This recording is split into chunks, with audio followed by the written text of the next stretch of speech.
Good evening. My name is Tejendra Ferali. I'm the convener of the Education in Conflict and Emergency seminar series here at the Center for Education and International Development. I'd like to start by saying a warm welcome to everybody. These seminars, as some of you might have already attended, are hosted by the Center for Education and International Development, but also the network that we have, which is called Network for Research in Education, Conflict and Emergencies, which was actually set up about 5 years ago, and Sebastian, myself, and Anna Wilson, we started the network, and it's got about 4,000 followers on Facebook. So if you haven't joined our network, please do join. And it's a wonderful space to share ideas, information about education in emergencies. Today I'm absolutely delighted to be able to welcome Jen Steele. And Jen and I have been talking to each other for about 5 years, but this is the first time that we've actually managed to see each other in person, which is absolutely brilliant. So I'd like to welcome you here at IOE, which was your own institution at some point? TC, okay, so our rival, so that's okay. But we tend to think ourselves better than TC. But Jen has had a sort of a big network with colleagues who are based in London, so it feels as if coming back. Yeah. So Jen is the principal at Equitas Education and the international consulting firm, focused on improving education service delivery in fragile and conflict-affected contexts. Jen provides technical advice on the design, implementation, monitoring and evaluation of programs and strategies that support pre-primary, primary and secondary level education. She also has expertise designing and implementing research in such contexts. Jen has worked on humanitarian responses in Afghanistan, Iraq, Jordan, the occupied Palestinian territories, Pakistan, Syria, Turkey and Uganda, and in post-conflict contexts of Indonesia, Rwanda, Sierra Leone and Tanzania. So you've got this wide range of context experience and expertise in education in emergencies. Yeah, that's what you get when you come to IOE, to be able to meet with such esteemed colleagues. Also, Jen holds an MA in International Educational Development from Columbia University, as we said. The school that will go unnamed. Yeah. So a BA in Economics and International Relations from Boston University. So Jen has been involved in this project that we've been talking about on and off, and it primarily focuses on the quality of teaching and learning inside Syria. As we know that the Syrian crisis has now entered 7th, 8th year now. Yeah, we're at 8. And a lot of work that we get to see focuses on the contexts which are outside Syria most of the time, precisely because it's very difficult to carry out research inside Syria. And IDPs are as serious victims as the refugees who live outside Syria. And it's a real privilege to be able to listen to you and your work, especially that actually provides an overview of what is actually happening inside. So Jen would like to run the session as a sort of a workshop where we'll have plenty of opportunity to participate and share our views.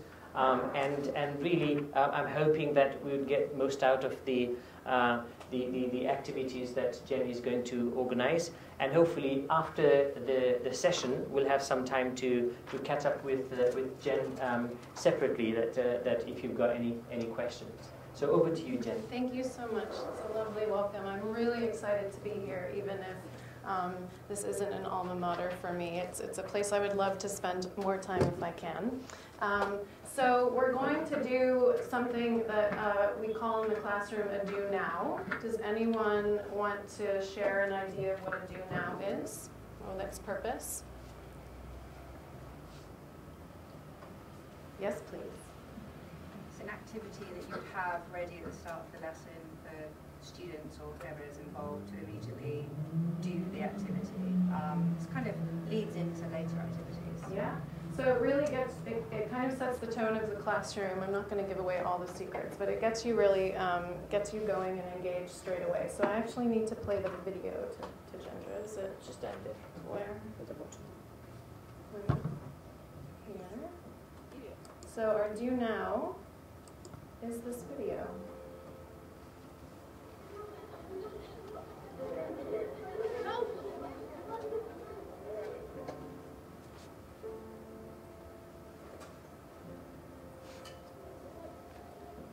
They will killing everyone, whether you are a man, woman, a young, whatever. They put them inside the house, then they just burn the house. Someone is being killed ahead of you, and someone is being killed behind of you, and you are still running. Water will near us, so people just run into water. Most of the children who don't know to swim, they just go. With the river that we crossed was very long.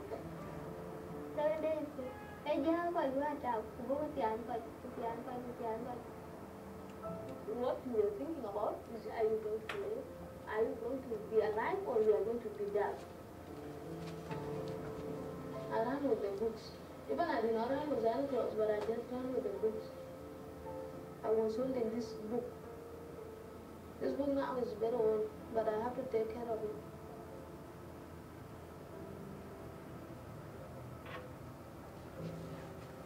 When I arrived here, I find that this noise before a student, it has really spoiled our life, and it has spoiled our development.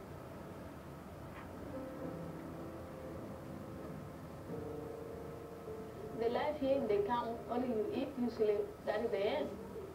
People are suffering always, they are suffering always. And it is because most of the people in South Sudan, they are not educated.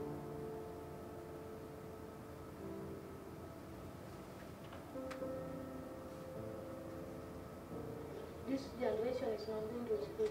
So the generation is very lost. There are so many children who are not going to school. If I will be the minister, I will let all the children go to school. So what is that? You know, you can look at catching the baby and checking with the real guys, my real girls in the When the Syria crisis have happened, they have to open a high school for the students and even primary school so that all the students will get education.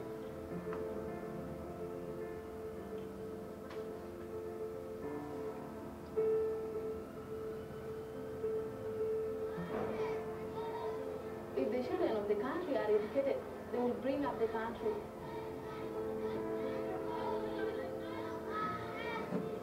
I can be a minister, doctor, teacher, or what if I am educated. I have to plan for my future. I have to look for education.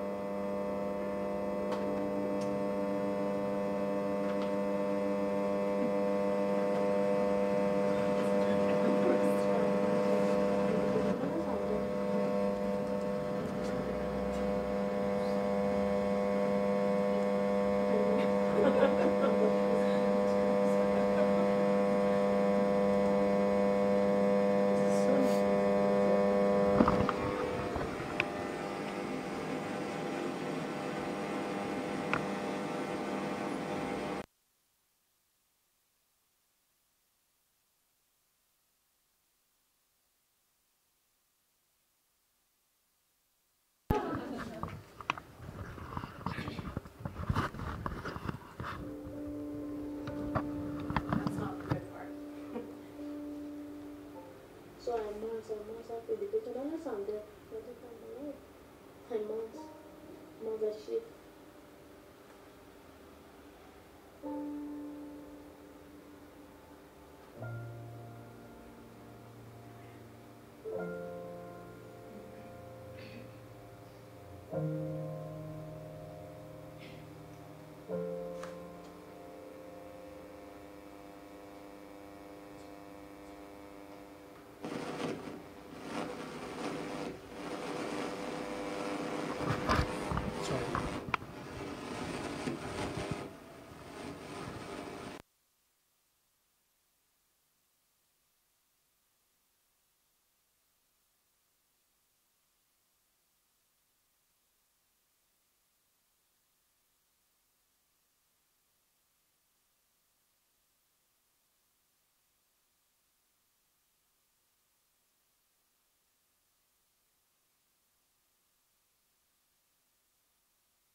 tell you about that video.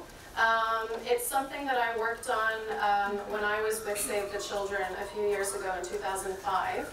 It happens to be probably one of the best experiences I've ever had professionally, namely because I was working with a wonderful woman who happens to be with us tonight on the project, Charlotte, who is still at Save the Children and working on education and technical advisement, I believe, still, and at the time was helping with advocacy. It was a very inspirational project, and we'll talk a little bit more about why that was later, but we introduced, well, I think you introduced the video at the World Humanitarian Summit then in 2016. And while we know that correlation is not causation, I would like to highlight that the jumps in education funding were quite significant in 2016. So I'm teasing, I know that we didn't have to do with the video, but... it was Gordon Brown who presented it. Gordon, oh, you didn't present, you handed it to Gordon, yeah. Okay. All right. So we've done that. Okay, so these are kind of the 5 questions that I thought we would try and answer together, and you hear me saying together. We're going to be working on this, as I said, kind of a bit of a workshop. So we're going to look at questions such as the methodology for the project, and how we did the design, and how we changed the methods based on the changing conflict. We're going to talk about how you can do an evidence-based project design and not have it be rigid, because you can't have that kind of rigidity in an active crisis conflict context. And so we're going to talk about how we were able to make modifications, but keep as much of the rigor as possible. We're going to talk about some of these super difficult things, like the political and operational realities and technical priorities. How you balance all of those, because they're not often on the same page. I'll talk a little bit about their findings and implications, but I'm going to just kind of open the door for you. You have on your tables a one-pager, kind of front and back, that gives you a little snapshot. I say that's kind of the door to the project. We ended up having around 350,000 data points, which I lovingly analyzed over the last 2.5 months into about 250 or so pages of analysis, which I believe the gender is adding to the syllabus as required reading for tomorrow, right? Just kidding. Do that. So we'll give you a little snapshot of the findings, and the dissemination is up to our donor, who is Difford. And when I say our, as you can see in the bottom right corner, I worked with Integrity on this project. We have 2 Integrity representatives in the corner, if you would like to speak with them a bit more about the work that they do. I'm brought on as an education consultant. The work that Integrity does is around research, evaluation, analysis, data management, MEL systems, etc. So we're working with DFID to work out a dissemination plan. Anyone who's interested in getting the full packet to use as a doorstop or what have you can send me an email. So you have my business cards, and there are more up here. All right. A couple of other things. Does anyone in the room want to talk about multiple intelligences? And tell me why we may need to think about them for this project or in this session.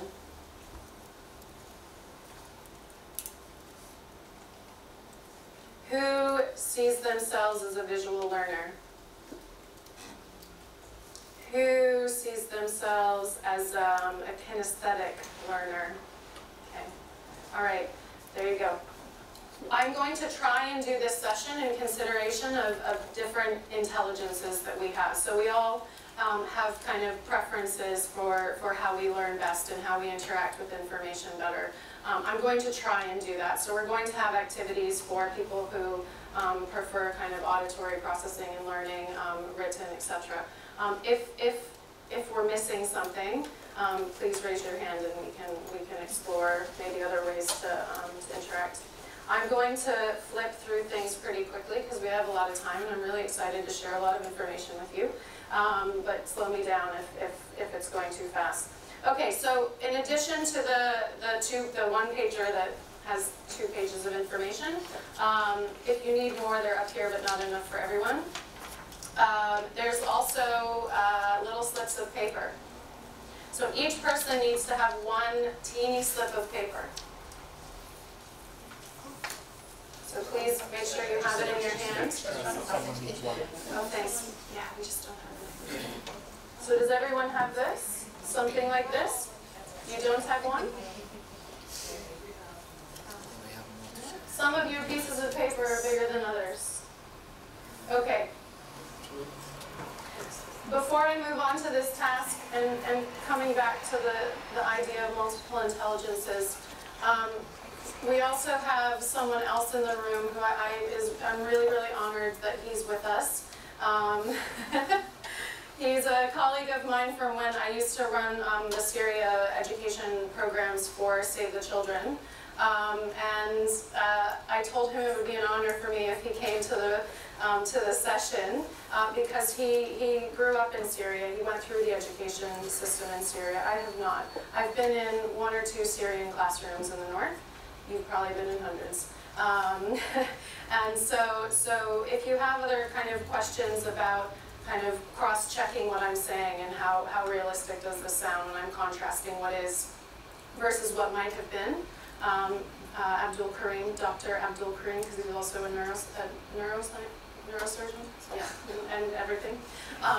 He's here as well. Okay, so as I said, we're going to do things quickly. So you have, each of you has a teeny or a larger sheet of paper. Some of you have definitions of terms that we're going to use a lot in this session, and some of you have the terms themselves.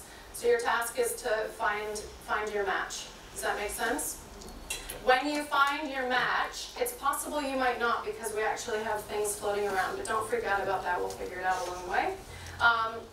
Talk to your pair about whether or not you agree with the definition. And if you have really strong disagreements and you would propose that we think about reframing the definition, then I'd like you to share that. So I said we'll do this quickly, about 3 minutes, 3 to 5 minutes. Fine. So we should be talking about the actual terms.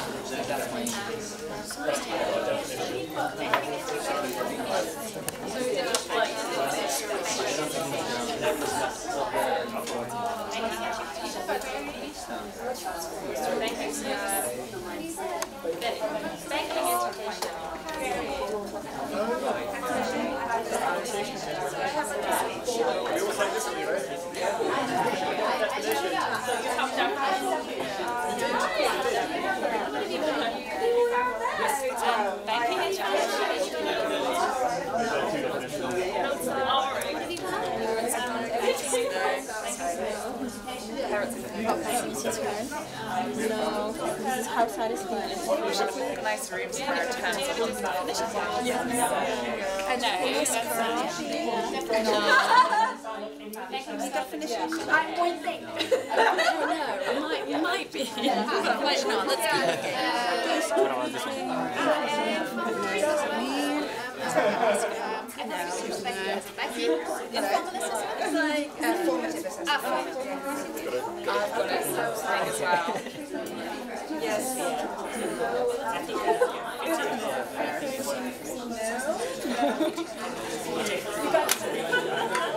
If you cannot find your pair, go up to the front table.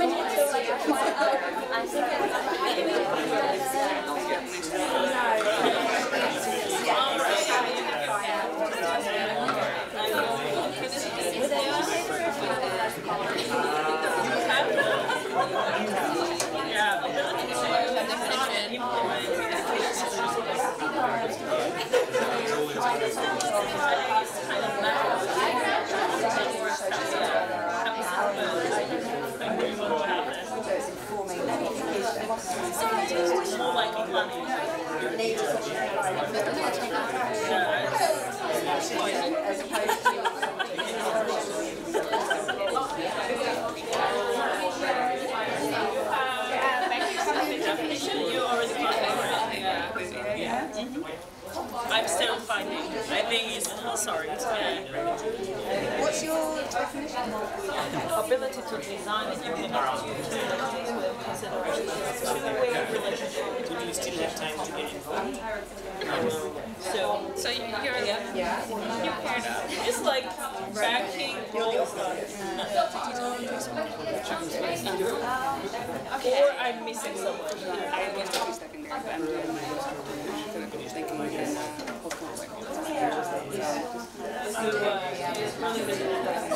I like by those. Sorry? Then I went Stationary geeks.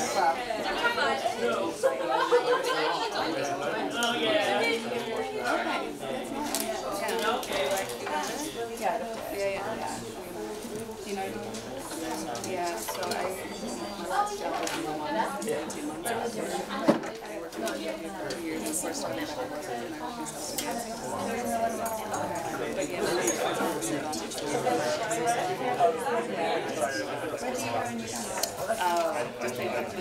there's a little Some weird great man thing. I know exactly what is it? I went to yes, indeed. It's like a big merchant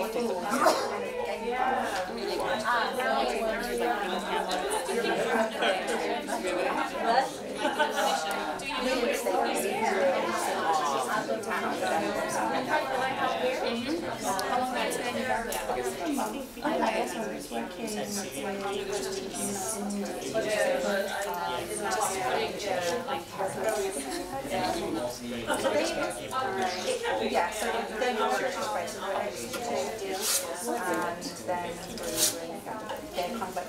Okay, we're going to come back now. Did any of the pairs feel as though the definition that they had for their term wasn't correct, or could be modified or improved? Okay. Does anyone, yeah? With the networks, I think it can just be extended out to different kinds of networks, like parental or community or across different classrooms. Yep.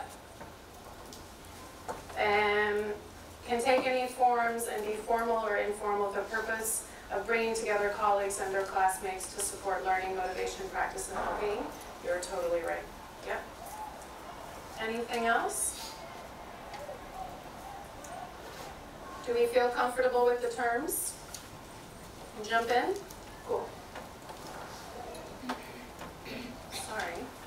All right, so very quickly, this is the first time in Syria since the start of the conflict, so actually March of 2010, so about 9 years in now. We started paying attention as an international community probably a year or so after that. So the first wide-scale analysis of teaching, practice, and learning spaces and how they influence child learning and well-being. Why is it the first? It's super hard to do. I was just telling Charlotte that I'm looking forward to sleeping again, maybe in the middle of February or March. So very, very, very difficult in an active conflict to set up as rigorous but as flexible as possible of a methodology to do the work ethically, etc. So what we wanted to do, and DFID has been very, very thoughtful in funding this project, is to strengthen and elevate the evidence base around the areas of teaching, learning space, and the correlations with learning and well-being. You'll note northern Syria, and we'll look at maps soon and talk about why just northern Syria. But we didn't want to just gather the information and give it to DFID and say, you know, here's a nice little data set for you. We wanted to talk about it a lot. Because, as I said, it was a really difficult undertaking. It's again based on the evidence that says that teaching quality is one of the most impactful, if not the most impactful influence on learning, and increasingly that it's impactful on well-being, and that well-being and learning are positively correlated. And so we thought this is important, and we want to make sure that it gets out as widely as possible. So that's part of why we're here in London. We collected data between May and November of last year, and then have spent the last couple months doing the analysis. So areas in northern Syria outside the control of the government of Syria. We're going to get into what that looks like soon. Our TOR for this project was a list of a gazillion gorgeous, wonderful questions that we didn't have time or resources to answer. And so through a process we'll talk about later, we boiled it down to these kind of 4 questions with the heavy emphasis on teaching practices and behaviors, and the correlation and the analysis of the correlation between amongst learning outcomes, child well-being, and teaching practices. We also looked at the school environment in support of well-being. We were asked to see what best practices existed in Syria, so we have this lovely evidence base that's growing in the community about what practices are effective and efficient in crisis and conflict and what are not. And so we were asked to look at, are those things happening in Syria, and or are there innovations that could be applied across Syria in other contexts, and we'll tell you what we found about that. All right, so we had 9 months, basically. This was our baby. So we had 4 kind of active phases. So an inception phase, where we looked at almost a couple hundred pieces of literature, and that means scholarly literature from other fragile and conflict-affected contexts, as well as programmatic literature, so for data from the field, from implementers as well. We mapped stakeholders, and in this phase we were mapping them at the global and regional level. Speaking with academics, I spoke with Tajendra, for example, as well as policymakers and donors, so from the from the Australian Aid Agency, for example, it does kind of still exist, USAID, etc. We pulled together these people into design workshops to help us sense check and quality assure the work that we were doing. So were we asking the right questions? Were we asking them in the right ways? What types of methodological concerns did we need to think about, considering that the people in the room that we were talking with knew, the kind of finite details about, checkpoints in certain parts of northeastern Syria. So we got them involved from the conceptualization phase, the refinement of the research questions, down to the methodology itself. Then, of course, the process of going through security and context analyses was really something from the very early start of the program, because we needed to set parameters for what our methodology would be to promote. So essentially, the top priority of our project was enumerator and informant safety and security, right? So it doesn't matter if we got great data, but if people were emotionally or physically harmed along the way, then we didn't want to be a part of that, of course. So that continued, and it meant that when we were setting up contingency plans, as you can imagine in an active conflict, you're setting up, parameters you think are going to be fine for the next 2 weeks, and then suddenly the zones of control change rapidly overnight. But that's just the reality of doing this type of research. You probably want to know about representative sampling. Essentially impossible in this type of a context, but we wanted to get as close to it as possible, and I'll talk to you about how we did that. So these are the types of sampling that we had to use to keep people safe. And then we started our primary data collection. We ended up reaching around 6,000 people, and I'll talk to you about who that is shortly. Concurrent triangulation, of course, very important for us. So we were gathering quantitative and qualitative data, and we were doing what I call real-time data analysis, which is a bit of an overstatement. It's real-time in that we were getting data in on a daily basis, and it was getting cleaned and coded on a daily basis. So as real-time as I think we could get with humans. Here we go. This map is from October, and my integrity colleagues can correct me if I'm wrong, but this is largely still relevant to this today in terms of zones of control, with some exceptions kind of around here. You can see just around here causes a lot of problems. So what happened is that when we started the project, So the red is the government of Syria control. So for a number of reasons we could talk about later, we could not work in these areas directly, right? So then you say, well, what's the point of working outside in such a small areas, right? And we'll talk about that shortly. So when we started the project, this was not red, so we were okay to work there. Here we go. So we were starting the site targeting for our data collection in June, July, and August of last year. So this is the figure from OCHA in terms of people in need. So this is their categorization for kind of where they focus their humanitarian coordination work. So when this map was prepared, this area was being taken over by the government, okay? And so, so I can't say exactly what it looks like now, but basically, if you follow the laser now, I'm kind of outlining the zone, the government zone of control, right? So what do you start to notice about these little blue dots?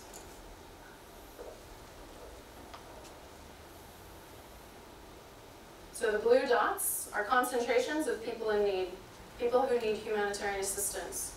How many blue dots are around here? Right. So the concentration of need, humanitarian need, is outside of the zone of government control. So that's where we focus. I'm going to go back, right? The need is mainly up here along the Euphrates, and of course a little bit down here, but unfortunately we were going to be down here, but we couldn't safely be down there, right? So when you look at these populations, you also have the highest concentration of acute people in need, so that's a very kind of a severe ranking. You have the largest concentration of IDPs in Syria, 60% of them are mainly around here. And you also have the area where schools are targeted more than they are in any other place. Okay, so that's why we were in those areas. These are the 3 governorates that we worked in. Again, it looks kind of tiny, but keep remembering that these are where the concentrations of need are. So that's that. Any comments or questions actually before I move on? Yes? And how were the areas of need found? It seems really odd that they were mapped so perfect. It's about the lines of control, the zones of control. Yeah. So everything this is all government control. So they're having access to government services. Okay. So this map is up here. So these are the 3 governorates that we worked in. So the rest of Syria is kind of down here and over here. So why I'm showing you this, from a methodological perspective, we couldn't have our enumerators crossing checkpoints that were manned by people who didn't like them. We had female enumerators, of course, because we needed to consider some sociocultural norms. They had restrictions on their travel as well. So how did we pick our enumerators? Without going into tons of detail, it's not possible for us to take a list of schools and say, go there, because it could put people at risk, and it just, yeah, it's too difficult. So we develop a list of schools we want to go to, and we say we hope that you can go here. And then we identify people that we trust, and I'll say I do mean that we trust because we work with people that we know. Elizabeth and I, for example, and the rest of our team, who's about 85% Syrian, of course, are either in Syria, most of them are in Syria, and or have been working on the crisis since the early days. And so we were working with people that we did know and trust in terms of their technical skills, education skills, meal skills, etc. So we also identify them and say, where do you feel safe going? And so we kind of bring the 2 lists together, right? And that's how we identify our sites. So each of these little nodes is an enumerator, and this is where they told us they could safely travel. So that is how we identify what our kind of geographic reach is.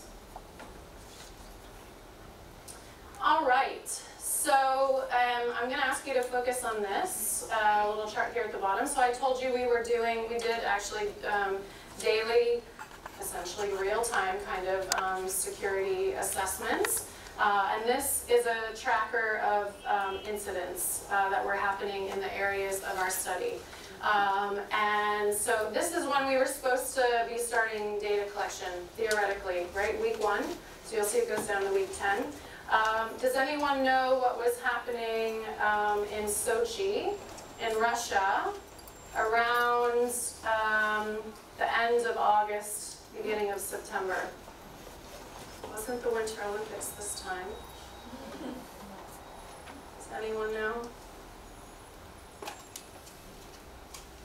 The Sochi talks between Russia, organized or supported by Russia, Iran, and Turkey. Right.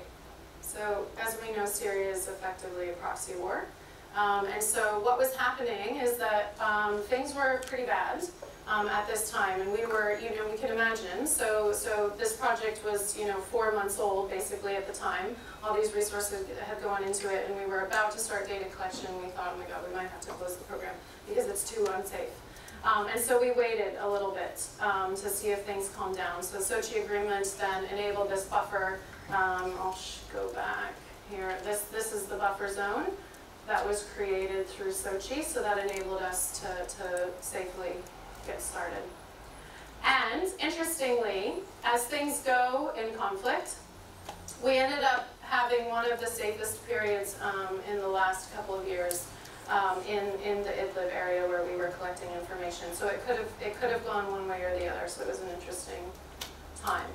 So as I've talked about, we were not allowed to talk to government of Syria affiliates or supporters, nor were we allowed to talk to non-state armed groups who are classified as terrorists by a number of agencies. But we also knew that we couldn't do the data collection in a vacuum of this space where many of us had been operating for the last 5 or 6 years, where there are very clear lines of control. And you know, there's the opposition and there's the government. Things were shifting and changing, and so we needed to make sure that we were collecting information that that looked at what the education sector could look like when we released the data in January and February of 2019, which meant that the government might have more control. So we tried, and we did get information on curriculum shifts and policies around teacher professional development and those kinds of things through secondary sources as well. So that's how we dealt with that. And then here's just a whole bunch of other issues that we were facing. And how we developed that, as I said, we had contingency plans and we had a standard operating procedures manual that all of our enumerators were trained on that helped them know exactly how to prevent issues like going through a checkpoint that, you know, wasn't safe for them, how to respond, etc. Okay, so you have this document on your table. It's double-sided. Now I'm going to ask you as a group to pick one of these kind of 4 blocks, squares. So you have one that says opportunities for education for children in fragile and conflict-affected states. Another one that says the same thing but has different icons. The nature of the operating context and the impact of conflict and crisis on teachers and school-aged children. So I'm going to ask you at your table, pick one of those 4 and identify essentially one implication, okay, from what you see. So for example, humanitarian financing trends are increasingly nonlinear and non-traditional. That's under the nature of the operating context. So what would that reality, what implication might that have for us as a team in terms of how we designed our methodology for the data collection? Does that make sense? And I'll circle around and come and check in on you. So take 5 minutes, just one.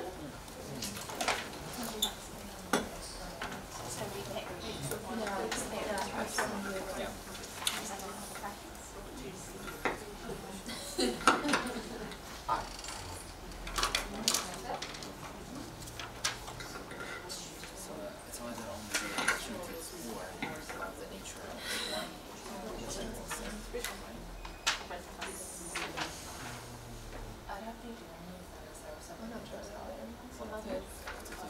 Yeah. I mean, I can think about this. Sorry, I don't have preference here because we don't know definitions, so it's not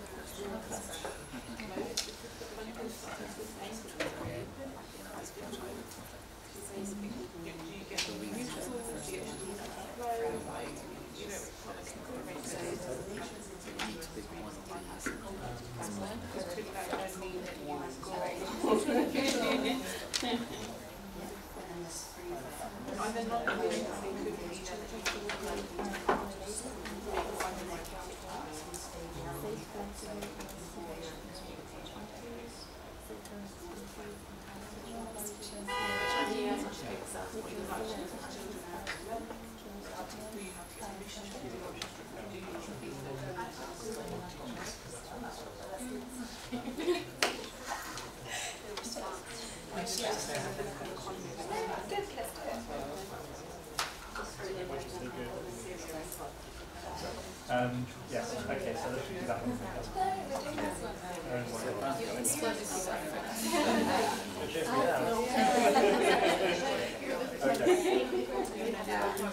Just pick one. We can pick this one. We're in designing. Okay. So you don't have to do it. You can just take like, say for instance, so what would that tell us? So we need to design questions, or we ask the questions. Just, and then all you need to say is one decision we would have had to have made about this. So just say how to. Yeah, I guess it's, you can't challenge the theoretical framework.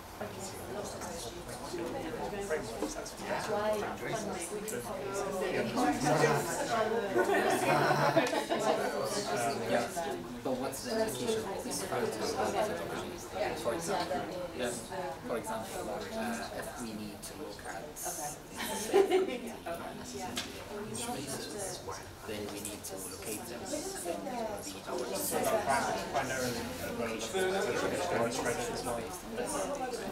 so our science selections will be influenced by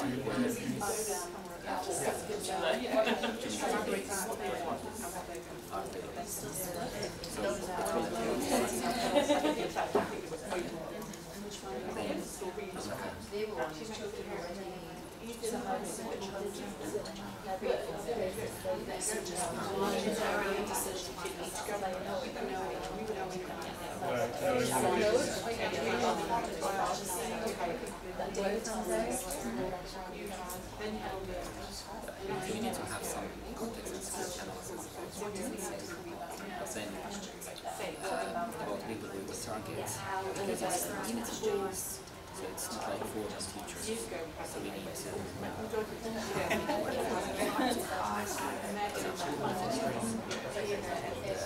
representatives from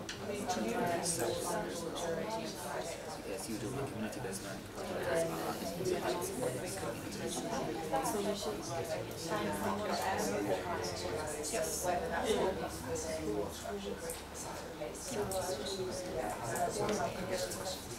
And at the same time, we need to analyze teachers why this kind of like talk about the methodology.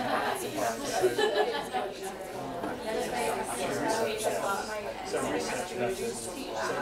So it's a random throwaway example. Focus group would be one way of approaching this methodology. Getting it right.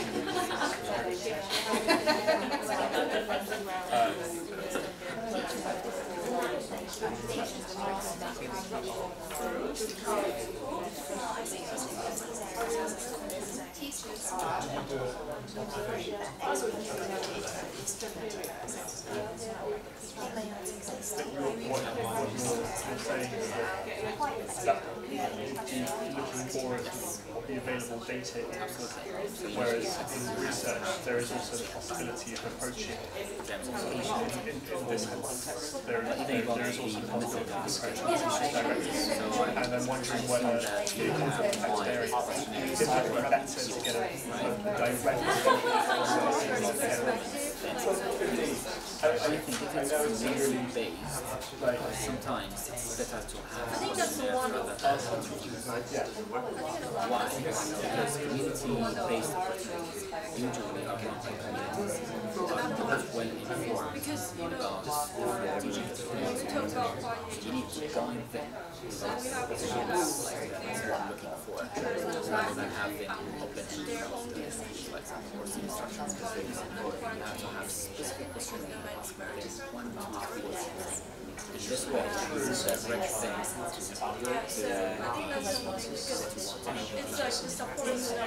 why, if you're talking about formal education, maybe basic questions about I'm also wondering whether that will be understanding research all those polka dots, presumably the quality is also fragmented. There's not one is then contributing to be very sensitive. Where did they have where the information? And then let's just say hypothetically you've got a million different way up,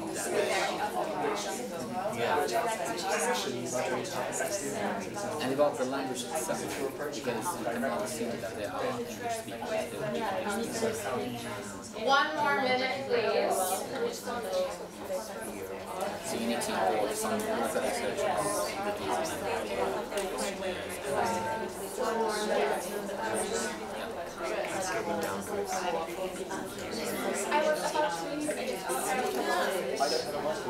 I only have an undergraduate. We're very much in the same boat. Things we hold.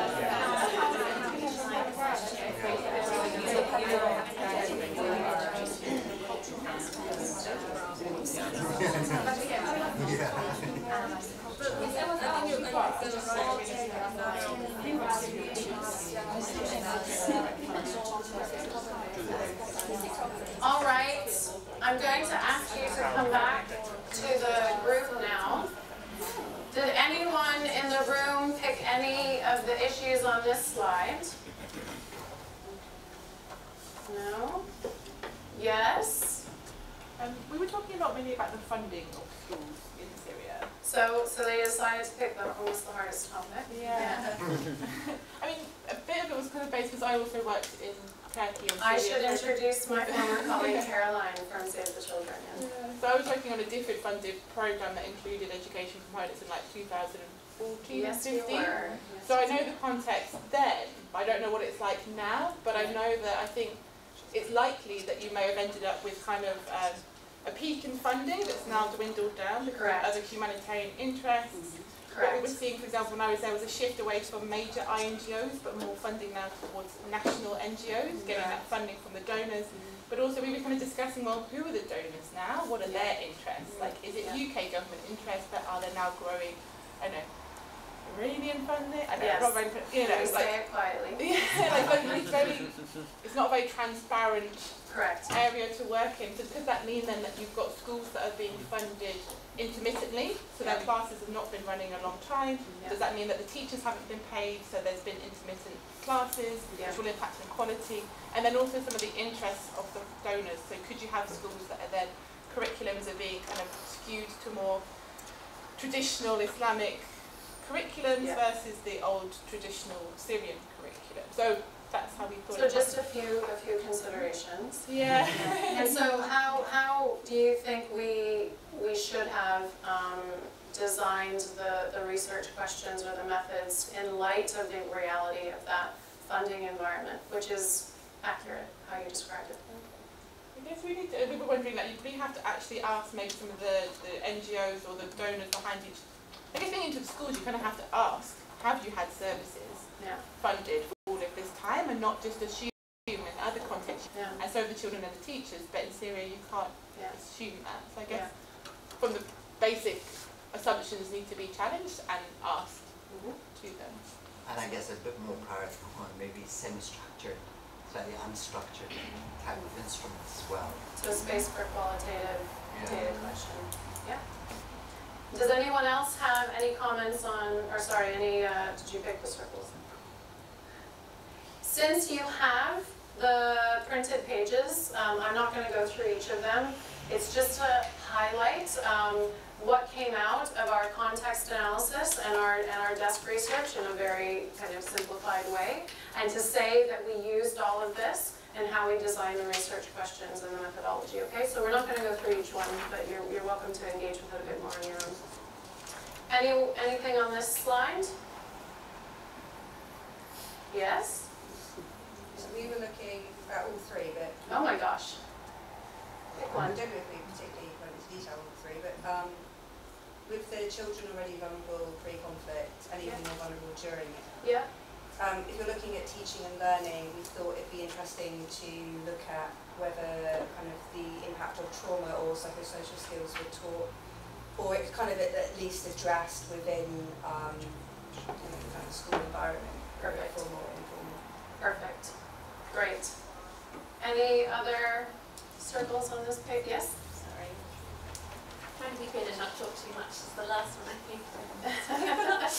But we were talking about teachers and group core community stones, and we were talking about the teachers are already under incredible pressure in this context because they are also experiencing the conflict themselves, and then they are trying to support children going through these experiences, and they're often criticised for a lot of things around education. So just really being cognizant of the pressures on teachers.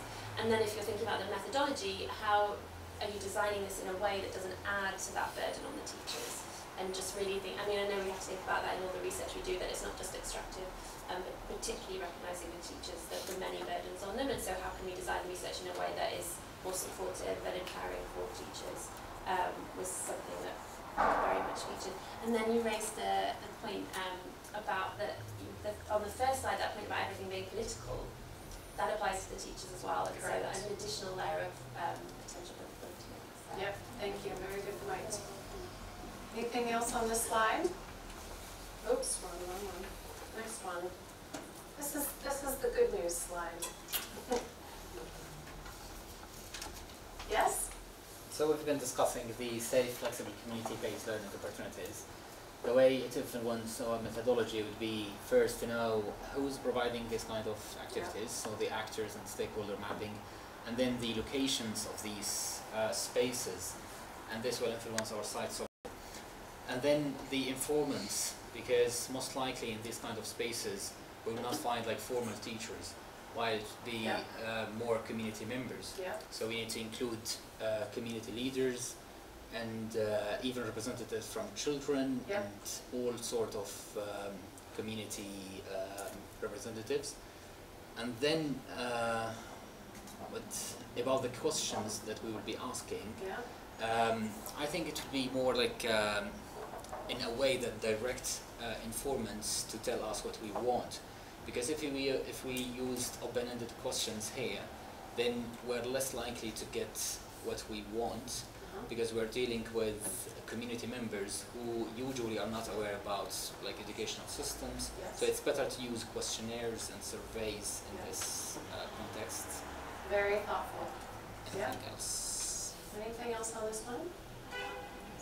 About the backup plans and because of the security situation, so we need to have context analysis and security and backup plans always. Yes. So exactly. Yep. Anything else on this slide? I think we have 2 tables left. Are you on the other good news slide? No? People focused. Oh, okay, we're missing some people then. Well, we had a look at this last one. Supported teachers provide better quality education.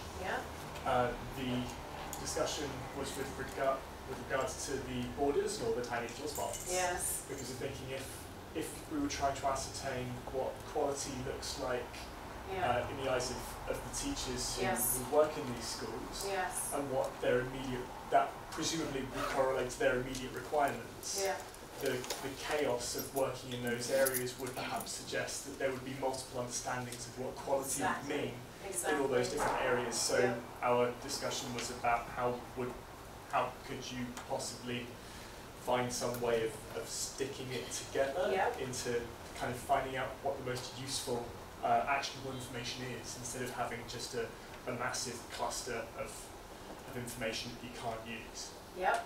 So both you and Abdul Karim and your tables have touched on one of the issues around how do you balance quantifiable and quant data and qual data, and how do you do your response coding, and how do you make sure that you don't, as you said, kind of have this gorgeous, beautiful set of lots of different perspectives that then is going to take another 6 months to analyze. And so I'm a quant girl, I say, so I like to quantify as much as I can and use response codes and spend some space for open feedback if I can, and we did that. But of course, we also needed to have that nuance, and the nuance that we got through our open-ended questions here told stories that our quant data couldn't. So we had to make sure that we were not putting a structure and a definition on people. We also gave them space to tell us that the questions we were asking them didn't quite allow them to tell their story. So we did balance that. Yep. And the last table, what did you pick? We did the one on teachers being caught between two Yeah. stones. Yeah. And it's pretty much what The same. Yeah. We also touched upon like gender sensitivity. Perfect. Yeah. Also, he mentioned that it's important to not make them feel like we're evaluating or judging how they teach, but more about the pure knowledge of what is going on. Beautiful. Thank you. You know, I didn't respond a lot to what you said, because if I did, we would be here for another 5 hours. I want to highlight a couple of things. Every single point that you brought up is crossed our tables, and we worked with it and a bunch of other, of course, points as well. I want to talk about this because it comes from a study in Aceh in Indonesia, and I suppose it's a local term that was used, but you can translate it and understand what it means. So think about a fruit between two stones, right? So teachers are kind of being crushed under the pressure, their own experiences as well as the trauma that their students are experiencing. Okay, we're going to do another kind of individual experience here. So I'm going to go through a couple of slides. I'm not actually going to read them to you. I'm going to ask you to read them for yourselves. Make any notes about statistics that surprise you, okay? I'm not going to ask you to be speed readers, but we're going to clip along. So this next section is basically a summary, only a few selected statistics that we took from this 150-piece desk review that we did that told us up until we started our data collection in early September, we said we took everything we could find about Syria and fragile and conflict-affected states, and this is the profile when we started the data collection.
right, we're going to go back to the beginning. Anything on here jump out at you that you want to talk about? I thought Syria would have been higher in 2010 then. Yeah.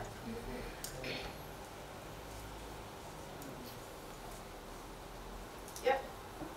When it's the PYD and the SDF, there are different curriculums, right, for Yes. each of these? Yes. So each area would have a different curriculum, I'm just checking. Very good question. Okay, so that has changed over the course of the conflict in some interesting ways, and I'll speak very, very briefly about it. Presently, in these areas of non-government control, pretty much everyone is using a variation of the government of Syria curriculum. That might be shocking. You have groups who strongly oppose the government using their curriculum. It's a very, very good curriculum. So they updated it in 2010. They've just done another update a couple years ago, or this year actually. It's very, very strong. So when we asked parents, when Abdul Karim and I were starting work in 2013, we asked parents what they wanted to use, and they said, curriculum is lovely, teachers as well. Curriculum is lovely, drop the section at the end, which is about, can you explain what it is? The national, yeah, about the nationalism and the, about the president and the Ba'ath party. Yeah, yeah. And so it's like the civics kind of part. So that's dropped. Pretty much everyone is using that now. You can imagine in 2013, I can tell you that Abdul Karim and our colleagues, we were having members of IS come into our schools and what was called Jabhat al-Nusra then. And of course they had very, very different curriculum and ideas about what they wanted to do. So those pockets still exist, but largely people are using the same curriculum. Your point about in PYD controlled areas, so this is, we have to be careful about the language, but largely kind of Kurdish controlled areas in the northeast part of Syria. They have their own curriculum. The demand for it amongst parents is not super strong anymore, and I wonder if people can guess at why that might be. It's a certified curriculum, so kids are getting certificates. Yes? So it would not be accepted in other parts of Syria. Exactly. So parents are highly motivated by there being a clear pathway for their kids, and that you have a widely recognized certificate that you can use to say, this is what I did. And so even in those areas of the northeast, many kids are going to the Arabic schools. Anything else? Yes? Jen, sorry, quick question on the slide. Is this showing a handing over of responsibility from GOS to then the second level provider? Or is it more people in the mix? Yeah, so this is, oh my goodness, people in the mix. So it's not meant to be a hierarchy or anything. Yeah, just additional people getting involved. Yeah. Is anyone confused about this? Is that where I got super tired? I'm over it. So these are the actors that we really couldn't talk to. So HTS, Abdul Karim, if you want to maybe explain what HTS is. HTS, it's the a group of factions that basically is the same as Jabhat al-Nusra. Jabhat al-Nusra is an affiliated group with Al-Qaeda, but then they transformed themselves to a different group which is called HTS. And HTS now is controlling most the part of Idlib governorate, and they are having kind of a semi-structured government, really with education, Ministry of Education and Ministry of Health, and so they are trying to act as a government. Can I ask one question? Yes, please. Right, yeah. So the sort of de facto governments that are at play here. Yeah. Did you get a sense of whether their motivation was providing good education or being seen to provide good education as a de facto government should? Excellent question. This could open up a few more hours of conversation as well. Maybe I'll answer your question with a little bit of an antidote, a little story that I have. So I used to work in Afghanistan, and in kind of preparing for my work there and in living there, I was trying to learn about the Taliban. And also as IS was rising, I was trying to learn about Al-Qaeda, okay? And the projections were around kind of 2013, 2014 that IS was probably not going to survive for very long. And the reason was, unlike the Taliban and Al-Qaeda, They were not working to provide social services in the areas in which they were going into. And provision of those social services was helping them to get stability and support. IS was not doing that. Is that a fair characterization? A bit more slash and burn approach? Yeah, okay. And so I'm hoping that kind of answers your question in a way. It's a bit of a political motivation. It affirms my assumption. Yeah, yeah. Okay. All right, we're going to move on. Anything on this page?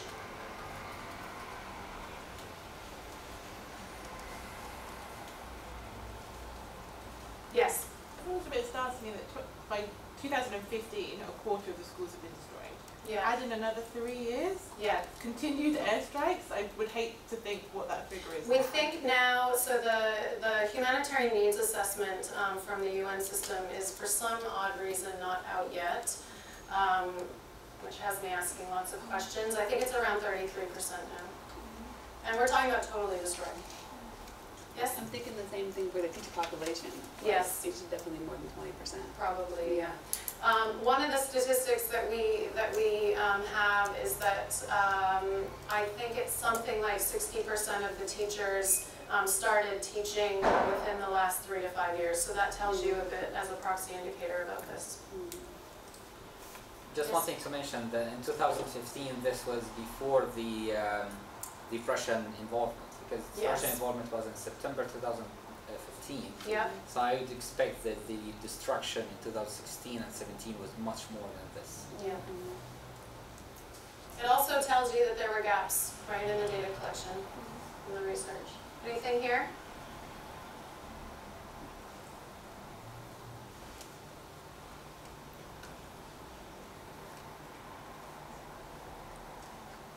All right.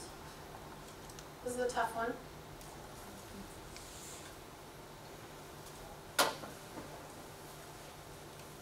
So we all recognize the severity of what these statistics tell us. It's horrible. So I have a question.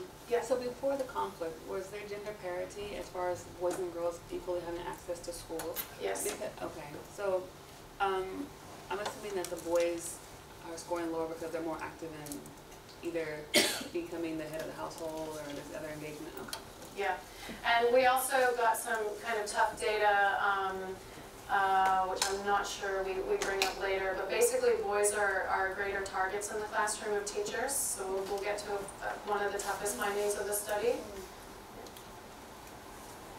How about this? Yeah, sorry. Excuse me. So, unless I'm misreading, it looks like the numeracy is significantly worse than the literacy. It is. Now, obviously both are bad, but is there some easy explanation for the disparity between the two? So what we were finding is that teachers were performing worse in terms of supporting skill development for maths than they were for Arabic. And the kids were telling us that they found maths harder as well. So there's issues there in terms of teacher preparation and support as far as we know. Would religious education have had some impact on literacy as well? Yes. So that's a great question. We're actually running 2 other projects right now in Syria, one of which is looking specifically at collecting brand new information on literacy, numeracy, and social and emotional learning. And in the notes in our data set, I was just reading the enumerator comments, and sometimes there would be a comment that this student has studied using the mosque system. Are you able to talk to us about what that might mean? So usually children are encouraged, I think since the age of 5, 6, to go to mosques to learn how to read Quran. So they need this Arabic language skills to be able to read Quran. So and some of them, especially in strict areas controlled by Islamic extreme groups, they will be encouraged to go to mosques even more than schools. So that's could explain this. Great. This is another tough one. The sad story behind this slide is that, so this is really fresh data from August. Sorry, it sounds fresh, but not so fresh, but it is. So 41% are at the abnormal or borderline using what's called the Strengths and Difficulties Questionnaire. These figures in 2016 were almost double in some studies. So parents saying that their children were in this area. Okay, so it's getting better, but still not great. Females doing worse than males. But still attaining more. Sorry? But attaining more in Yeah. school. Yes. Yeah. All right, we're going to go very quickly through. Now we're starting to talk about the findings. So you can imagine we did reliability rankings. And so this tells you that for the most part, we and our enumerators feel that the data we got was reliable. Considering, I shouldn't make it as an assumption, all of our information, almost all of our information was triangulated, so we were already trying to make sure that we could get to the truth. So as I said, we talked to around 6,000 people. You've seen the governorates around 300 schools. We were, of course, very interested in talking to and observing teachers. And then these were our other kind of major cohorts. Under here, someone in the room, I can't remember, said you want to talk to the local authorities, etc. And so we also did that. This is a little bit hard to absorb, so I'm going to walk you through it very quickly. At the beginning of the talk, I said representative sampling impossible, basically, in these types of contexts. But we wanted to measure ourselves against how close could we get to what would be a representative sample. So we identified, so this blue, by informant, was what a representative sample would be, so based on the population, what have you. And then with a light gray, we said this is what we can do with the resources we have, people, time, money, etc. And then the black is what we completed. So you can see it's a little bit of a mixed bag. Like we did an awesome job with female children, not as great with male children, for example. Same with female teachers. So this can give you an idea of where some of the biases might be, okay? But this is just, kind of grain of salt for this type of work. And to be honest, it's something for us to say we can be proud of, that we got as close as we did considering what was going on. All right, we're going to start with teachers. This was fascinating to me. Some of you were talking about kind of recognizing the stresses of teachers. We were not able to go in and do an in-depth teacher well-being assessment. We didn't have the time. It wasn't in the TOR. IRC is already doing a ton of this work, and so we said, okay, we can't do that. We're going to try and give them, a bit of kind of space to talk about their self-efficacy. Female teachers were consistently having lower senses of self-efficacy than their male counterparts. Male teachers consistently underperformed. So that's something to address. It's a positive thing that there are these, and I should say across the board, the rates of self-efficacy were always higher than the observed performance, okay?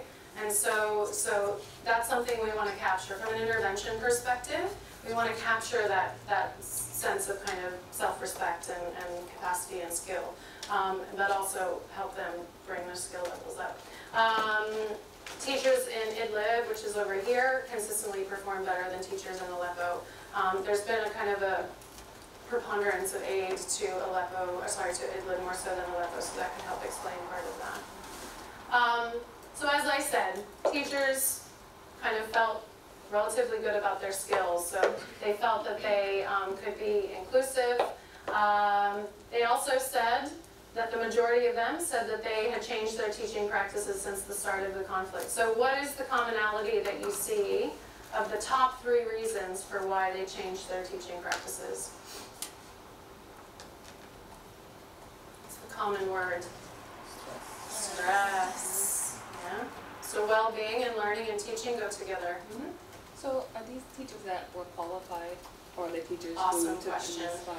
So depends on how you want to define qualified.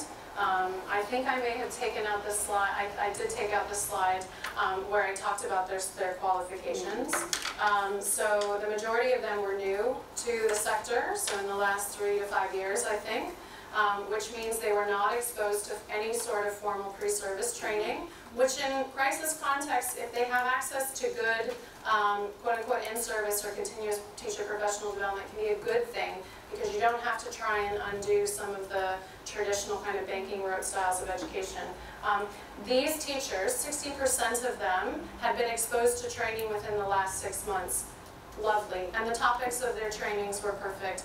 Their delivery was not good, which, yeah, go ahead. But I mean, like, so if 20% plus had left the country or died or whatever, yeah, you still have a gap. So not the people who've been certified, but the people who stepped up and decided they were going to take over class, they wouldn't have had the same training. So I'm asking, like, for those people, were they also included as teachers in the course of study? Yes. Okay. So actually the majority were regularly contracted teachers. Then we had, I can't remember all of the percentages, maybe 25% were contract teachers. A very small percentage were unpaid or part-time. Yes? So just a quick question about, you said that many of them had received recent training. Yeah. Where had they received the training from, like INGOs? Mainly INGOs. The Syrian interim government is the largest provider in the non-government of Syria controlled spaces. And so it's likely that they are also providing trainings. Now, they're almost exclusively one-off short-term trainings, and you know probably from the literature that that's not the best way to learn. Okay? So of course we had all this qualitative data, and so I'd like to ask you to identify what you see as some of the greater concerns that teachers said they had. What were the sources of their stress? Like what could this mean in the classroom? Learning materials? Yeah, teaching and learning materials. Not there. Seems mainly about money. Yeah, money's the big issue. So I don't think I have the slide here, but I believe that teachers are being paid, so before the crisis the government was paying $250 a month, and now they're being paid $71 a month, right?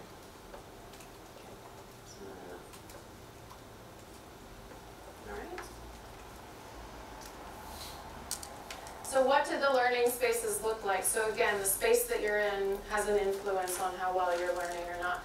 Codes of conduct. So we're also talking, we were really focusing on well-being. Codes of conduct. 60% were written. That's great. So they had a piece of paper, right? Was not posted. Yeah, for the most part they were not posted. The other kind of 40% said, oh yeah, we have a code of conduct. It's verbal. We understand what we're supposed to do. So it's kind of like a game of telephone tag or Chinese whispers. 53% of teachers said that essentially half had been trained on the code of conduct or policy. So we're starting to see that there are some issues with kind of standards and accountability. 39% of kids, so we didn't ask the question, we didn't say to kids, you know, where's the complaint system in your school? We didn't, that's not how the question was. So we asked, if you're scared or you're worried or you have a question, or you're concerned, who do you go and talk to in the school space? So 39% of them said that they knew kind of how to do that. So there's another statistic that I've not shown you, but we asked questions around screening teachers for issues kind of around attitudes or kind of past performance when it comes to inclusion, for example. That essentially that's not happening. Children are also not being screened when they're enrolled in terms of the types of needs that they have. Referral services are very, very limited, more so available in camps. And it's not a common practice to refer children, and as well, there don't tend to be specialists in the school space. There were a few mentions of a school counselor or protection officer. This is interesting. So we asked parents how they involve themselves with their children's learning, and we asked teachers the same questions. Teachers did not have very positive things to say about parents. At all. Parents thought they were doing a good job at what they thought they should be doing, which is mainly the homework. But the qualitative data said very, very clearly, we don't really think it's our responsibility to be supporting our kids' learning or well-being. And even if it was our responsibility, we don't feel like we have the skills. So there's a big disconnect there. Parent-teacher associations exist about 50% of the time. So there's just not really a formal kind of connection there. So we often talk about the school-to-home learning and well-being continuum, where you want to see what's happening in the school. You want it to be good. You want to see, you know, positive discipline and reading and what have you, and you want it to be mirrored in the home. So we don't have that happening. So how are the kids feeling in school? Let me make sure. Who is familiar with the opportunity to learn as a concept or the index that was developed by AED back when it existed? Oh, hello. I'm very good at it. That's all right. Do you want to give us a couple examples of what it measures? So I'll back you up. Now I feel a little nervous. That's all right. So there's the lines, and the top of the line, I think, is the top that they measured, and then the bottom is the least amount that was measured within that opportunity. Yeah. And so if you look at like a LEPO and you go up all the way to the right would be the top of the range that was measured, and then the left would be the bottom that was measured within that criteria. Perfect. So the opportunity to learn, as it's been kind of qualified by what was AED, looks at a handful of kind of indicators and standards that allow a child to have opportunity to learn. So what does that mean? It means that the school is accessible to them, right? So if the school, if all you have are your feet, and the school is 10 miles away, right? Takes it away.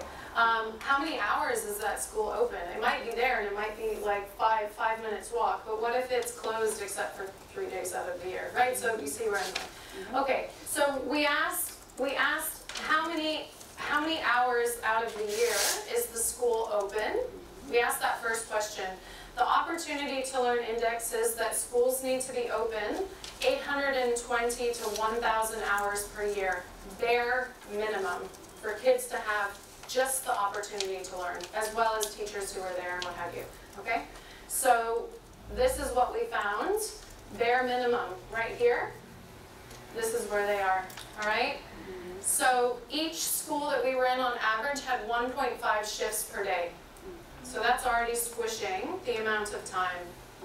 Okay, and it's worse, as you can see in Raqqa. They're still recovering from IS. And then we asked the question, okay, so the kids are in school.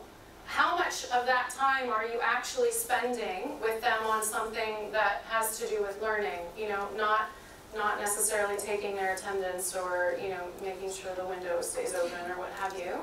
It's 66% of that time that they're saying that they're focusing on learning. So kids are getting 3.3 hours a day to try and learn. Can you imagine?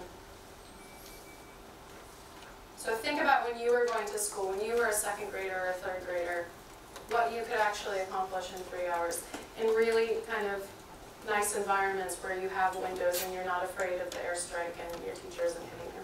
Okay. So that explains those really horrible statistics we saw in Mark. I was just thinking, but given the importance of well-being, yeah, and in conflict settings, how you'd want psychosocial support to be quite extensive, as you know, as much as possible for them to retain anything really. To what extent? So for me, so if that time was used helping children to play and to recover, then that's actually okay, because they will be retaining the things that we'll be trying to teach them. Yeah. So, what are your thoughts on it? So, what was the psychosocial support? Not only not there, but I'll get to a statistic that is really quite defining for the study, which is that children are possibly being harmed in schools. So it's possibly worse for them to be there. We asked a lot about, there's great research out there now around play, so you probably know the LEGO Foundation has been doing a lot of research, and of course Scandinavian countries have great studies. So we asked about existence of play spaces. We asked about the existence of resources for play, like games like chess and football and what have you. We asked about whether children's artwork and such was, were put up on the walls. I think it was 34% of teachers said that there were some materials, and then 96% of them said that children didn't have access to them. So let's stop. Why do you think the kids don't have access to these beautiful, wonderful, rare materials in these spaces?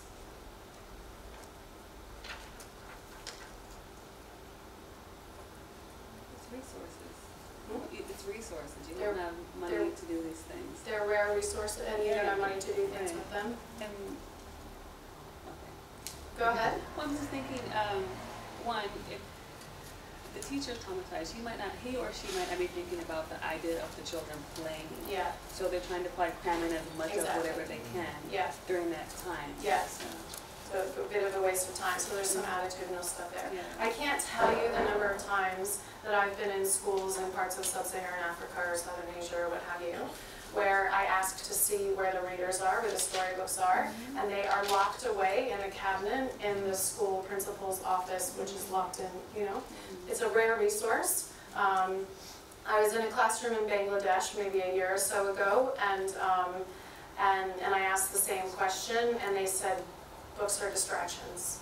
They're distractions for the kids, right? So there's a lot of kind of knowledge and attitudinal work as well that has to go, and that's about books. But it's the same with play, right? Even though we have the data that says experiential learning is important.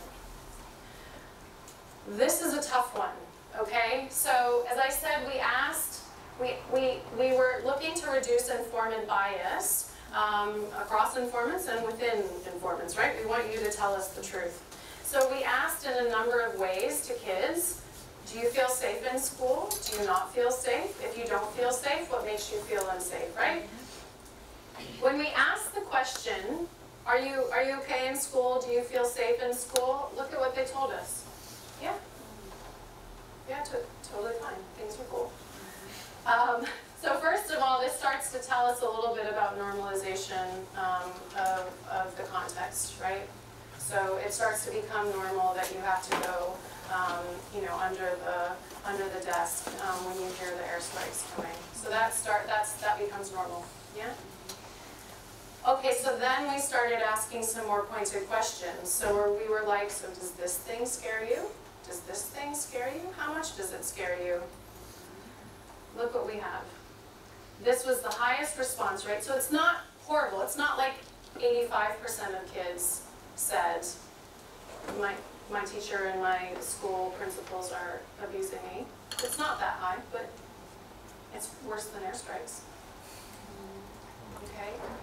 Which means that it's a commonality. It's something that this number of them are facing on a more common basis, or it's something that concerns them more.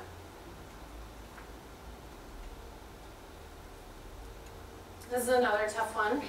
And again, so Charlotte has just left because she has another appointment. So what we did is we asked teachers, so we asked them as part of the triangulation, like, how often do you do experiential learning activities in the classroom, right? And they said, oh yeah, like we do it all the time. How often do you observe your colleagues doing it? No, just 38%, right? So it's again that sense that, I'm doing okay, but others aren't. When we ask the kids, what are you doing when you're in the classroom? What is your teacher doing? What materials and resources are they using? What do we see here? Chalk and talk. Okay? So what I was going to say is that Charlotte highlighted the point that this is not the teacher's fault. So when we look at these performances, when we look at the statistics that say things are not really great with the teaching quality, right? We need to be super, super cautious about where we place blame or where we put investments in terms of making those improvements. So remember that word cloud that we had, and the biggest word was AIDS, which means teaching and learning materials. They don't have them, right? So we can't blame them. They're using the only resource that they have. It's also possible that this is the only way they know how to teach, because we have untrained teachers in the classroom who are just modeling what their teachers did. Right? Inclusive pedagogy. So again, we had pretty good rates of kind of self-efficacy, that teachers felt that they could help kids, that they felt that there really weren't many kids in their classrooms who needed help. At least 18 to 20% of Syrians had a severe disability, right? In a conflict, it's quite a bit higher. All right, so they're saying, oh, there's no one in our classroom. Quite possibly that they're not in the classroom because of sociocultural norms and accessibility issues, so most of the schools that we assessed were not accessible. But also not being trained to identify. Yeah. Okay, so they thought that they could handle it. They thought they were doing okay. Children, 42% of them said there was discrimination in the classroom. The biggest one towards children who were displaced and children with very kind of obvious medical needs. There was positive discrimination towards kids who were doing very well. The kids who got it got a lot of positive attention. Kids who were connected in the community also treated very well. Bless you. So teachers felt that 87% of teachers felt that they had kind of dialogue with their students. Enumerators observed this practice 42% of the time. We have a few other layers in terms of what kids said. They said, no, we don't really talk with our teacher back and forth. Okay, so this comes back to efficacy rates, right? So 96% of teachers said that they thought they could do a good job teaching reading. 71% were observed. So we were looking at like support around phonemic awareness, tracking, so when you use your finger to guide under the text, reading comprehension. So we looked at a number of indicators. The same for numeracy as well. So as you can see, teachers were a little bit less confident, and performance was a little bit lower. So what's interesting here, this is another one where you really want to unpack the kind of 250 pages that we have of the analysis and look and figure out exactly what's going on there. What it says to me is that they're going through the motions, right? But the content, the quality of the content doesn't appear to be there. That's from that side. And then you add in the well-being issues, you add the material issues, you add the fact that parents are not supporting them, you add the stress of the airstrikes. So it's a more complex picture than just, yeah? Can I just ask, what's the difference between the successful at teaching reading to children? It seems like it's the same thing. Successful at teach reading to children. This should be math. Math. Right. My apologies. Okay. Copy paste. Thank you very much. Okay, this is the fascinating one. And I think there's a lot to focus on here. Teachers felt that they could and should affect learning as well as well-being, right? And enumerators saw them doing a pretty good job of it in the classroom. So we were looking at some proxy indicators, at least for supportive well-being, a couple of around supporting a sense of control. So that's one. A sense of belonging is another one. Promotion of pro-social behavior. So we just used proxies because we were starting to get a little bit worried about kind of enumerator fatigue and teacher and informant fatigue. So this tells a really lovely story. So you're like, okay, they think that they can do a good job of supporting well-being and learning, and we see that when we're observing them, they're doing a great job. Oops. Oh. So the sad story is then that when we come back to, I think it's 64% of children said that their teachers were verbally abusive to them, teachers and school administrators, and something like 42% said that their teachers were hitting them. So when we bring this data together, what does it tell you? They're behaving differently when they're being looked at. Yep.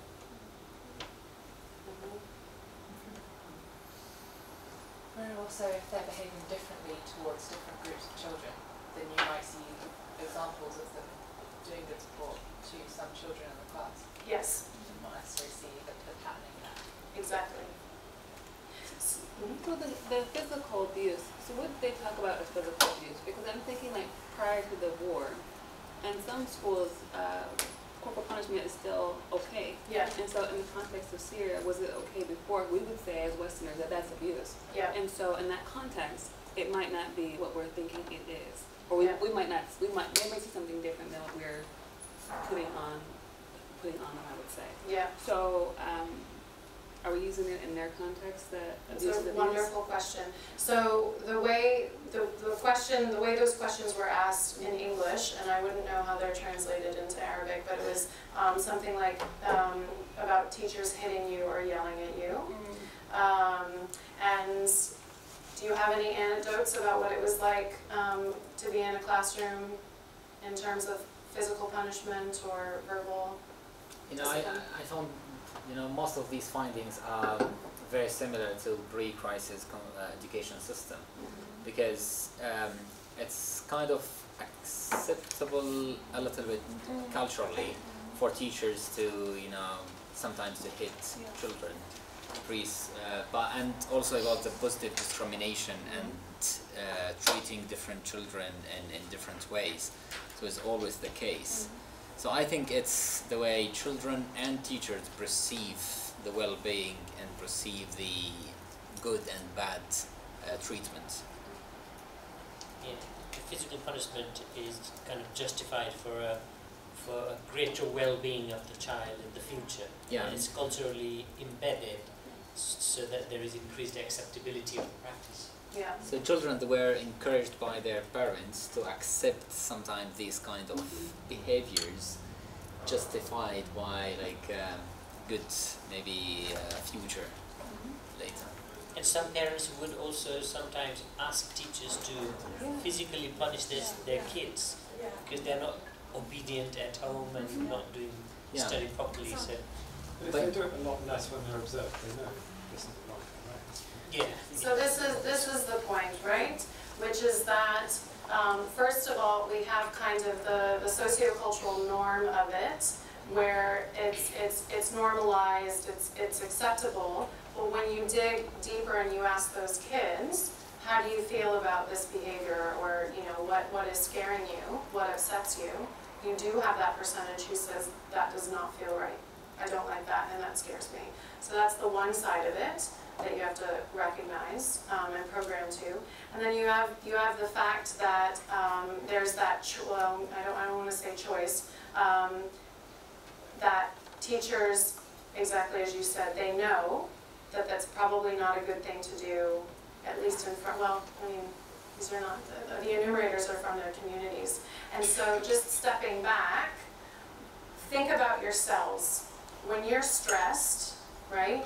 When you're not being paid well enough, and you know, I won't go into all of the details, but think about yourself. Are you the best version of yourself when you are under stress? I am not. I'll bang on a table and yell in a meeting, and that's not who I am, right? And so you can imagine even the best teacher could lash out. Yeah, please. I was just wondering with the enumerators as well. So I spent a while in Rwanda, and we did lots of stuff around corporal punishment, and consistently we would only be reported if people were hit with big sticks. Yeah. If you were hit with a small stick, that didn't count as corporal punishment. Right. And like it was almost, the teachers almost found it like a joke. Like they'd be like, no, there's none. Yeah. Just small sticks. Like Yeah. Do you know with the enumerators when they were doing observations, were they following strict kind of definitions, or was it also being culturally filtered? That's an excellent question. We did not give them guidance on exactly what to look for, and so it would come through their own lenses. So of course we talked about what corporal punishment means to us, and when we answer the questions, you know, that's what it is. But no, it would be coming from them, and essentially we didn't have reports. I know you're working within the confines of this this project, but you might have some knowledge. So did you compare it to anything else? If you can't go to the government areas, so let's say compare it to places in Lebanon or Jordan, I think there are loads of initiatives against corporal punishment. Was there anything like that? We did not have the space to do comparative analysis with this. Yeah, it's a good question.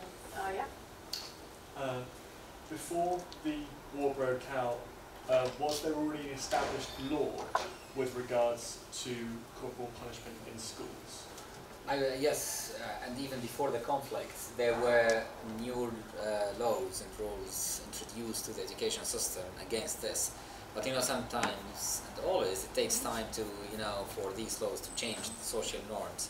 So that's why I think before the conflict we were at the edge of changing the whole thing. Okay. And that's why teachers, they know that they are doing something wrong, while it's still accepted, an acceptable practice. Yep. So this is less about well-being. It's more on the level of subject knowledge training that teachers have. So not necessarily on pedagogy, or just, you know, teacher training. Matter expertise. Yeah. So what level of an educated community were you know, are we talking about? So I love that you're asking that question.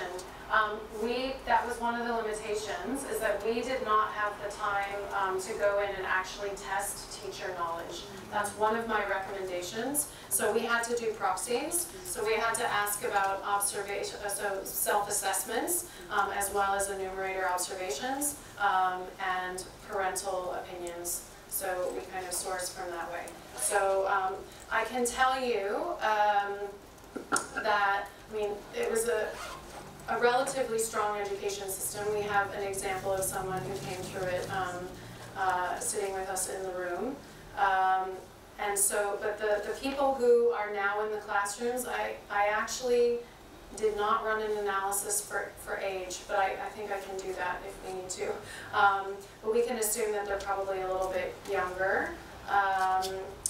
So I don't know to what, sorry, I can tell you that most of them had university degrees and secondary degrees, if that's the question that you're asking. Most of them did not have teaching certification.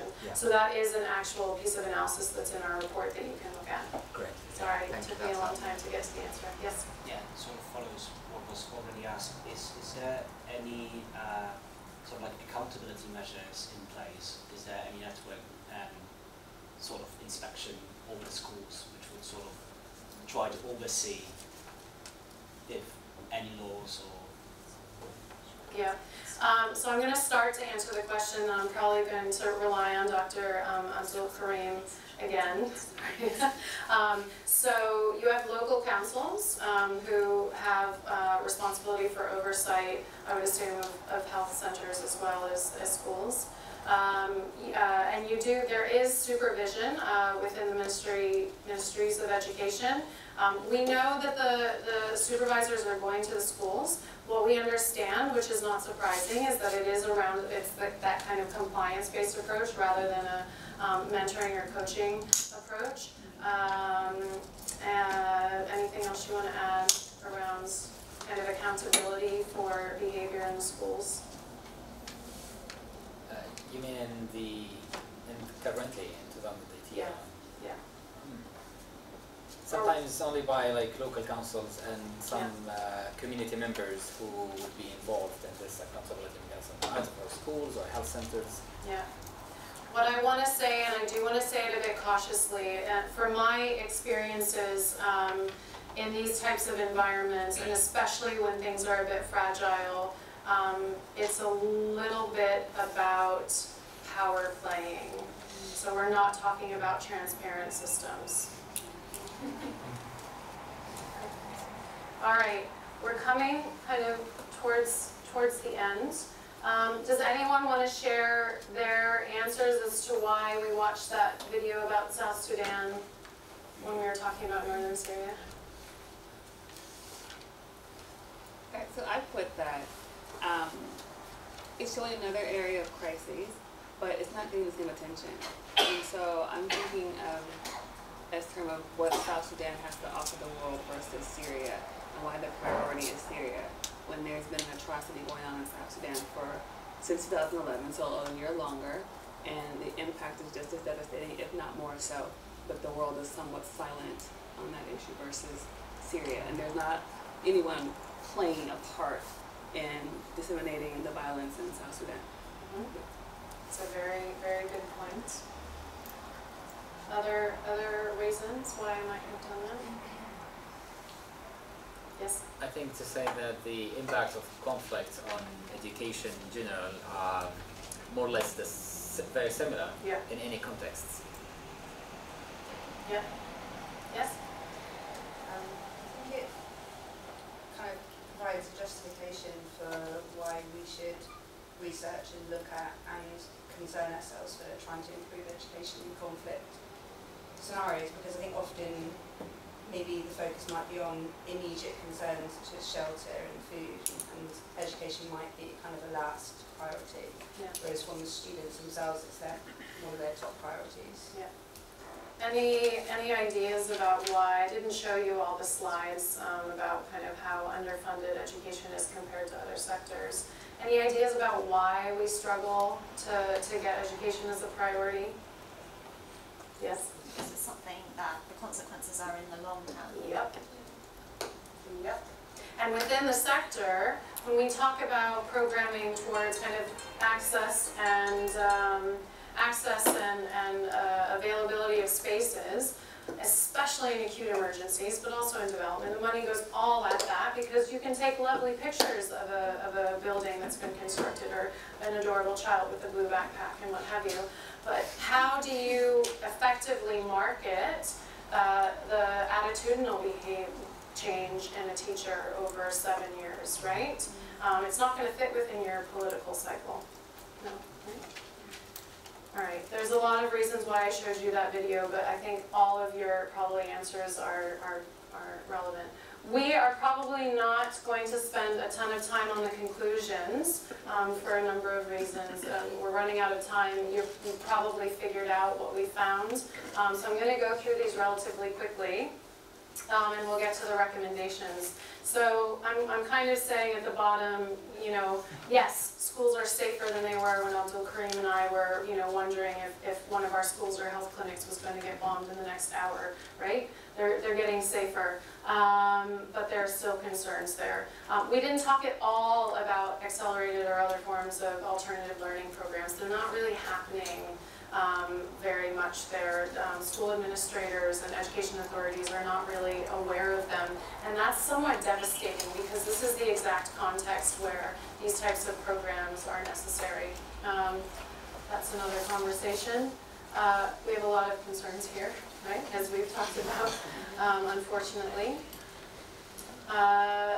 Again, so we have, as we've talked quite a bit about, so teachers know what they should be doing, but they're not doing it. I was really happy to find that school administrators said that they were using teacher performance assessments, and I don't know if I said it in this session or not, but the concern is that it's compliance-based. Okay.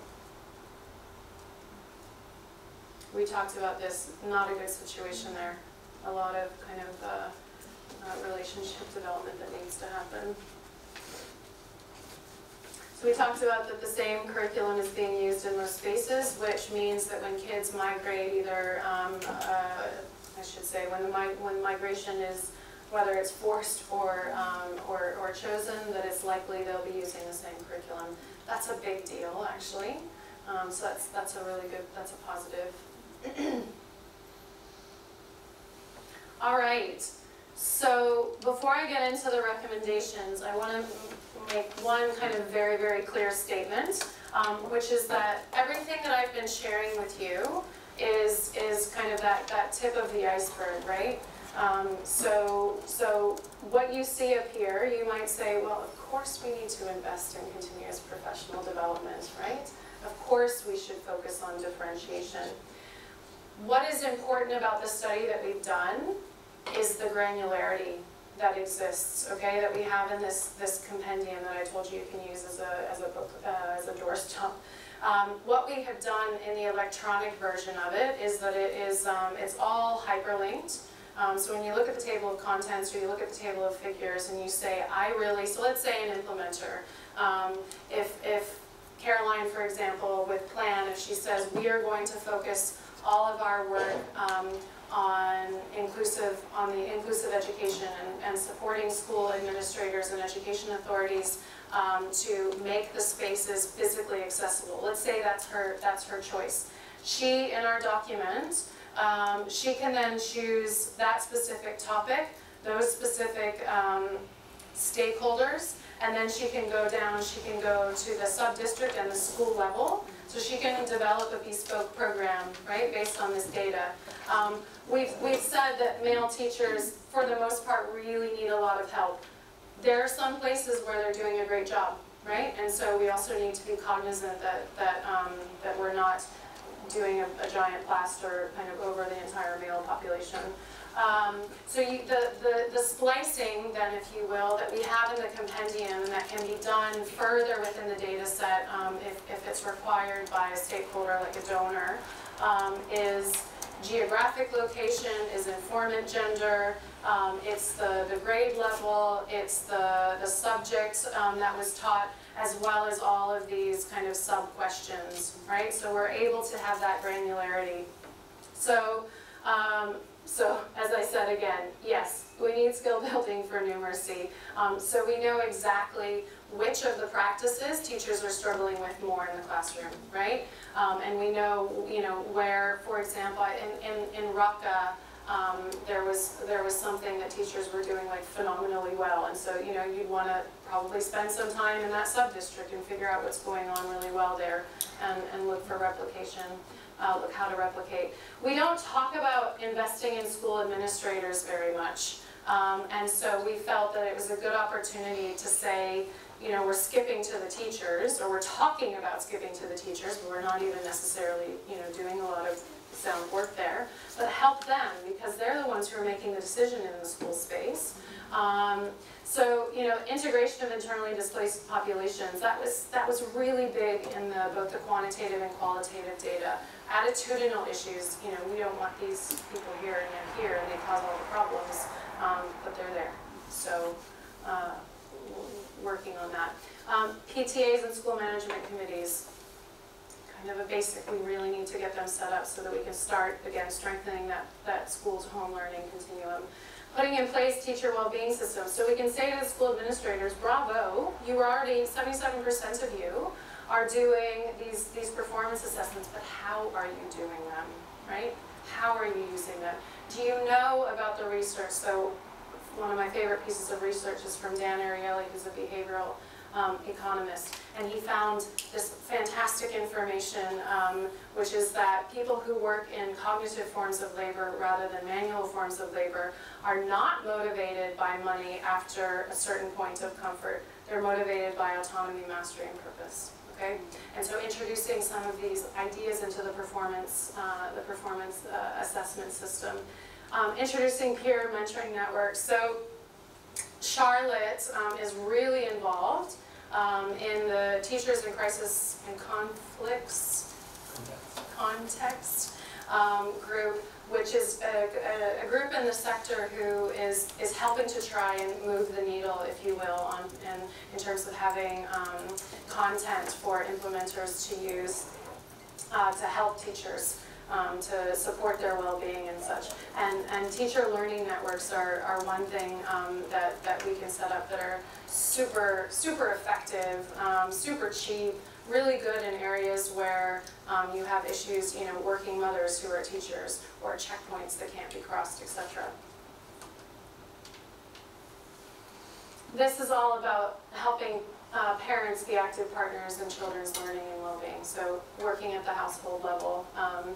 This is a big one. We did not talk about formative assessment, which is basically what I'm saying here in a lot of unnecessary words. When I was in Bangladesh, they introduced formative assessment, and it bombed because they didn't prepare the parents for what it actually meant to get very frequent, sometimes often negative reports about your child's progress, right? And there's a lot behind that because, what a child is scoring on a test doesn't actually, show their knowledge or what have you. But so starting to think about that. And then this is really a page for the donors. And so it's about making sure, I mean, this seems very obvious, but from the data that we found, they're not, the school administrators and NGOs, because we talked to a lot of NGOs, representatives in Syria, education authorities, parents, teachers are not talking to each other. And so, you know, we have the grand bargain that came out of the what was it? World Humanitarian Summit. And so, you know, they have these accountability mechanisms that they need to meet themselves in the design of their program. So we're saying, we have proof that, you know, it's not really happening, so maybe put some indicators in place for your proposals. And then this is kind of, for me, the exciting part. So I think you asked about teacher knowledge. So we're saying assess it directly, you know, do an assessment to see where they actually are to help improve the content of the training programs. And I think the end. So let's just take a look. When you read these 5 questions to yourselves, are there any big questions still? And it's okay if there are, because there are still resources that you can access to answer these questions. But let me know what they are.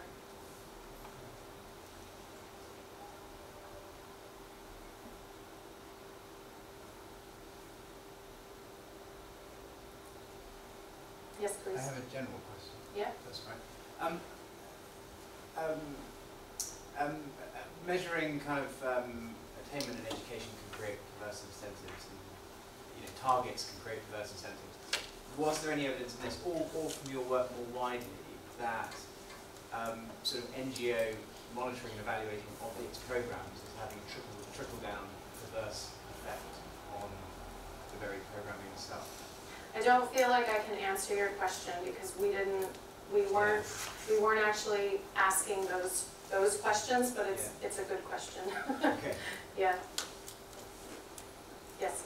Still can't get my head around the low numeracy rate, which was I think 1 to 9% or something like that. So what was the determinant of that? Was it migration? Was it bad teaching practices, or little time spent in schools? Or? So we did not dig super deeply into the why of that. We did it a little bit, kind of scratching the surface. And so where we've landed is perhaps the content. Maybe there's an issue there. So I talked in broad brush about the quality of the curriculum. Maybe there are some issues there. I don't know. There are some training issues with teachers in terms of delivery and in terms of their skill level and their delivery. You have the issues around the nature of the learning environment in the classroom, and that kids are crammed in, so there's like 10 more kids on average per classroom than they're built for, and teachers they're not prepared to deal with that. You don't have the materials. You have very low numbers of hours that they're exposed to it. We can kind of keep going. The airstrikes, the issues with no support in the home. So that's kind of the broader answer. I'm not a numeracy specialist. IRC, I know, has a really good numeracy person. I'm sure RTI does as well, and they would be the right persons to talk to about exactly why it's happening. And then some of this further research where we actually say, what do you actually know, teachers, right, in terms of skill development. I'm going to go in the back. I guess working in conflict settings in education, there's this narrative about, you know, how it's also an opportunity. You know, it's you go in and it's an opportunity to make things right and start things new, etc. Is that something that you have found?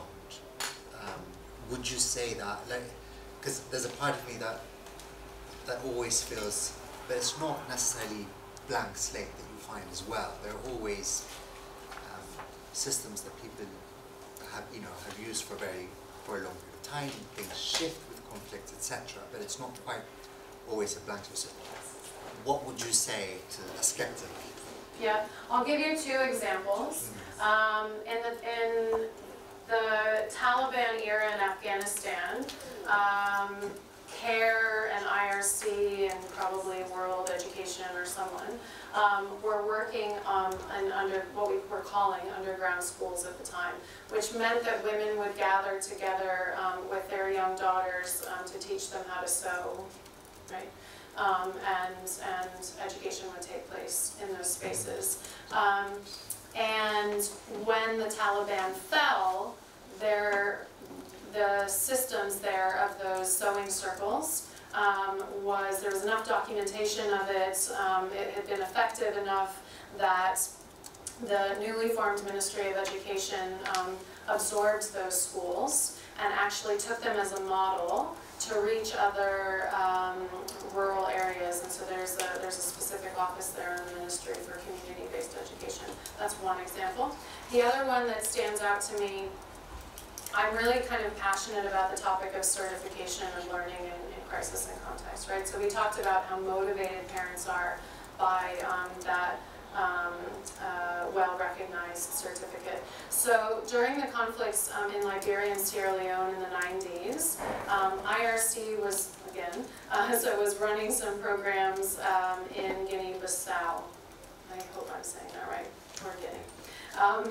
And what they did is they set up a really good program to train the refugees as teachers. And they maintained contact with the ministries as well, with the people in power, let's say, in Liberia and Sierra Leone, to say, this is the curriculum that we're using. These are the training programs we're running the teachers through. This is the certification standards that we're using. Would you be willing to reabsorb these people if they come back and to do that safely? And that was quite successful. There's a couple of other examples I can give you, but they're out there. But it's very challenging. Yeah. Okay. Yeah. So before we finish, can I ask a question? Yes, please. I was actually wondering about the logistical side of the project that was implemented. I'm sure there's a lot of things to share about that, the challenges and how you managed through that, and how the data collectors were appointed, who was able to travel, who wasn't, those sorts of things. But before the project was approved and before you actually decided to launch it, how did you get through the ethical review process? What kind of discussions took place? Were they took place at all? Elizabeth, I don't know if you heard the question, but it's about, so do you want to talk about some of Integrity's processes for that?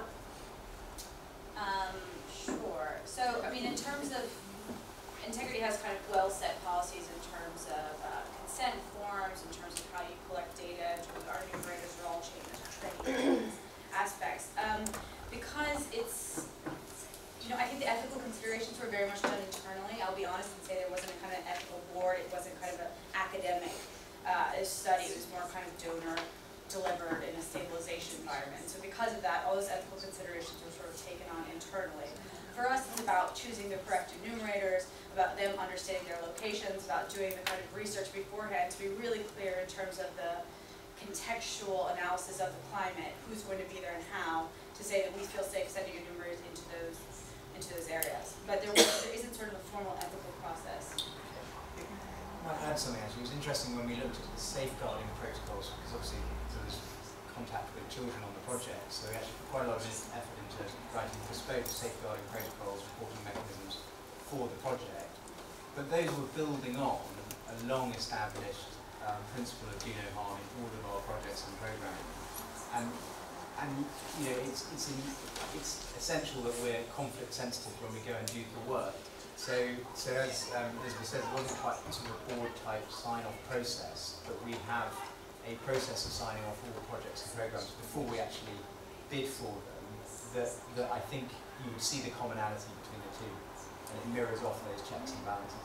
And I will add to that in terms of sign-off, DFID, as you can imagine, asked us all of these types of questions that you're referring to, in terms of aspects of the conflict sensitivity of it, in terms of consent and dissent protocols.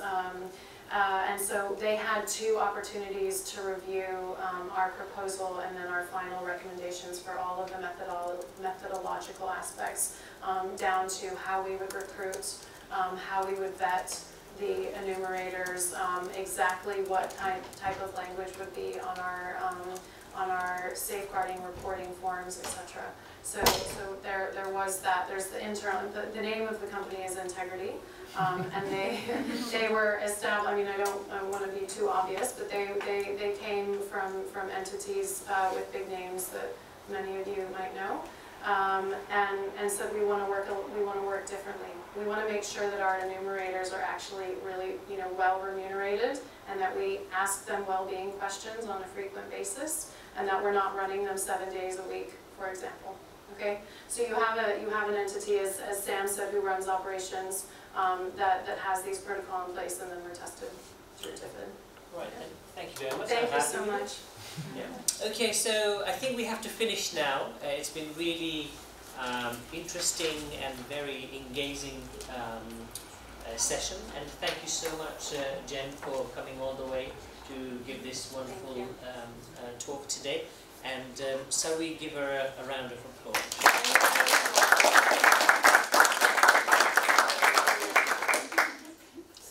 Okay, so you're welcome.